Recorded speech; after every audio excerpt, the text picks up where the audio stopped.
Hindi ko talaga lubos akalain na makakatanggap pala kami ng maagang pamasko ni Mama mula nga po sa isang napakabait na sponsor na ayaw magpabanggit ng kanyang pangalan. Kaya sobrang laki talaga ng pasasalamat ko unang-una sa Diyos kasi siya talaga ang may plano sa bagay na ito.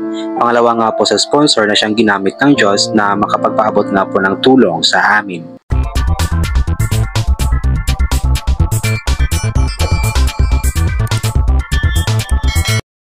So hello po, magandang araw po sa lahat. Ayan, kamusta po kayo? Ayan, sa video po na ito gusto ko lamang pong magpasalamat sa isang napakabait po na sponsor mula sa Italy, isa pong OFW sa Italy na nagpaabot nga po ng maagang pamasko para sa amin ni Mama. So thank you so much po. Ayaw po niya magpabanggit ng pangalan, so nagpapasalamat po ako ng malaki kasi malaki po talaga ang maitutulong ng pera na yung ibinigay po Ma'am sa amin. Kibali, nagpadala po siya ng 100 euros or kung i-convert po natin yan sa Philippine peso, nasa 5,792.92 pesos nga po. So malaki-laki na po yun, sobrang laki na po noon. So nagpapasalamat po ulit ako ng malaki kay Ma'am dahil nga po sa kanyang napakamawaing puso at umaasa ako na sana palagi kang ligtas dyan, palagi kang nasa maayos ang kalagayan, yung pangangatawan, kalusugan. Sa ganun is marami pa po kayong mapaabutan ng tulong. So sa video po na ito guys, isamahan nyo po ako. Kukunin ko po yung pera doon sa sa Western Union siguro or depende ko ano yung available na hindi masyadong matao or sa Palawan ba, ganoon po. Lalabas po ako ngayon. So sabi po ni Ma'am, ako na daw bahala kung anong gagawin ko sa pera. So ang plano ko po is yun, yung pambili po ng bigas, mga bayarin, mga pangulam, tapos yung 1.5 po is ibibigay ko po kay Mama para pambili po niya ng gamot. So yun po, samahan niyo po akong kunin ang pera guys. Tara!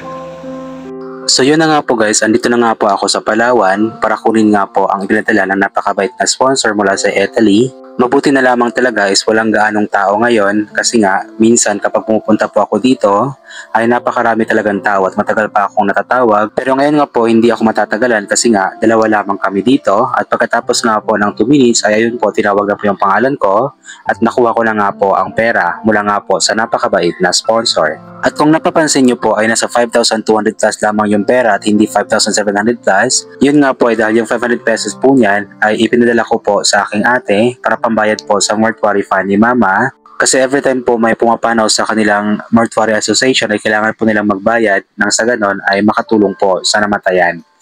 So yun po guys, ayan. Pagod ako. Ang init kasi doon sa Palawan. Ang init doon, ang hina na. Electric fan nila is one-sided lang. Kaya napakainit nung area na inupuan ko. Anyway, ayun, nakuha ko na po yung pera. So muli po ako nagpapasalamat sa napakabait na sponsor nga po mula sa Italy. So maraming salamat po Ma'am ulit sa ipinabot niyo po na maagang pamasko. Ayan, maraming salamat po. So ngayon po, pagkatapos bibili po ako ng bigas na yung half sack. Tapos ulam, ganun po. Then yung matira na pera is ipondo ko na lang para pag maubos yung pinamili ko ay may pambili po at may pang ulam-ulam kami. Ayan, thank you so much po ulit kay Ma'am. Kay Ma'am na ayaw magpabanggit ng pangalan. Ayan, sobrang na-appreciate ko po yung tulong niyo po Ma'am. Kahit hindi pa niya nakita si Mama that time kasi nung nag-vlog ako is nag-pledge na siya na magbigay nga daw siya. So nagbigay talaga siya. So nagpapasalamat po ako ng malaki. Talagang maraming mga taong or mga OFW na may mabubuting puso na handa nga pong tumulong sa mga kababayan or sa mga katulad namin na medyo kapos din talaga sa buhay. So thank you po ulit. So pahangin muna ako saglit dito sa guys, sa overpass kasi yung Palawan kung saan ko kinuha yung pera dyan lang sa baba, malapit lang. So ayan, pahangin muna ako saglit dito sa overpass kasi sobrang init talaga. Ayan, so pamparelax din ba, pampawala ng stress. Ayan, kasi stress din talaga sa buhay. Sobrang stress talaga, pero yun nga, patuloy lamang tayong lalaban sa buhay kahit na gaano man ka-stress ang buhay. Laban lang tayo, palagi lamang mag-pray, magdasal kasi talagang hindi tayo pababayaan ng Diyos. Katulad nga po ni Ma'am na ginamit nga po ng Diyos or ng ating Panginoon para nga po makatulong sa amin. So, sobrang malaki po talaga ng pasasalamat ko number one talaga sa Panginoon, kasi hindi naman magiging posible ito kung hindi dahil nga po sa plano ng ating Panginoon. Pangalawa nga po sa kanyang ginamit na si ma'am na mula sa Italy. Thank you so much po talaga. At sa mga sumusuporta po, sa lahat ng mga nagmamahal, kahit na paiba-iba yung content natin, kahit hindi ko na alam po ano ba talaga ang dapat kong i-content, ay andyan pa rin sila nanonood. Kahit na konti lang, at least solid. So thank you po so much sa lahat. Ayan. So ngayon guys, inulit ko, bibili po ako ngayon. Pero hindi ko na po ipa-vlog kasi mahirap po mag-vlog habang namimili. Tsaka nahihiya pa ako mag-vlog sa maraming tao kasi ako lang po yung vlogger na mahihain. Di ba? Napaka-weird. Ayan. Thank you so much po ulit. At yun nga, abangan nyo lamang po kung ano yung pamimili. Kaya bibilihin ko, bali ano ko na lang. Pagdating sa bahay ko na lang siguro picturean or ano basta. Ayan. Thank you po. Mga 1.5. Hindi ka na kay ano, ay di mo siya mapapanggit pangalan, hindi ka sa Italy. Sa sultinin mo. Salamat. Sabi mo na. Tambal na. Tambal? Asa mo tambal?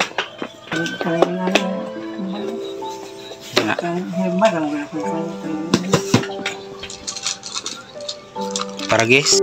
Ito nga po ang isa sa herbal product na iniinom nga po ni Mama. Ito ang dahilan kung bakit nga ba malakas pa rin ang kanyang katawan kahit na matanda na siya. Ang problema lamang talaga kay Mama ay yung mata niya, hindi siya nakakakita. Maliban nga po doon sa Paragis ay umiinom din siya araw-araw ng Escolin. Ito kumbaga ang kanyang vitamins araw-araw at isa nga po sa dahilan kung bakit nga ba malakas pa rin ang kanyang pangangatawan. At ito naman po ang Pito Pito Plus, isa siyang herbal drink at maging ako ay umiinom po nito kapag inuubo po ako, sumasakit ang tiyan. At ginagamit ko rin ito bilang vitamins din araw-araw maliban sa vitamins po na iniinom ko. At ito naman po ang mga pinamili ko. Bumili po ako ng kalahating sako ng bigas sa halagang 1,300 pesos. Bumili rin po ako ng 1 kilong manok, 1 kilong isda, at 1 kilong pusit para pang ulam po namin. At pasensya na po kung medyo madumi pa kasi nga hindi pa ito nalinisan at linisan ko pa lang po pagkatapos ko po mag-vlog.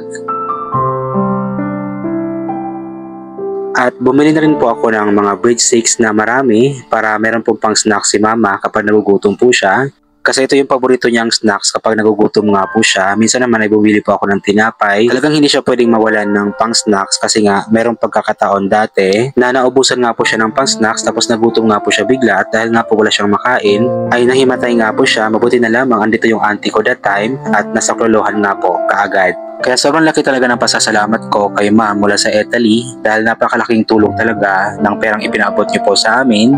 Lalong-lalo na nga po kay Mama, kaya maraming salamat po talaga. At maliban nga po kay Ma'am na mula sa Italy, ay maraming salamat din kay Tita B na nagbigay nga po ng 600 pesos nung nakaraan. At sa iba pa din po mga sponsors na nagpaabot nga po nung nakaraan na hindi ko na po na-vlog kasi ayaw po nilang ma-vlog. Kaya maraming salamat po talaga sa inyo.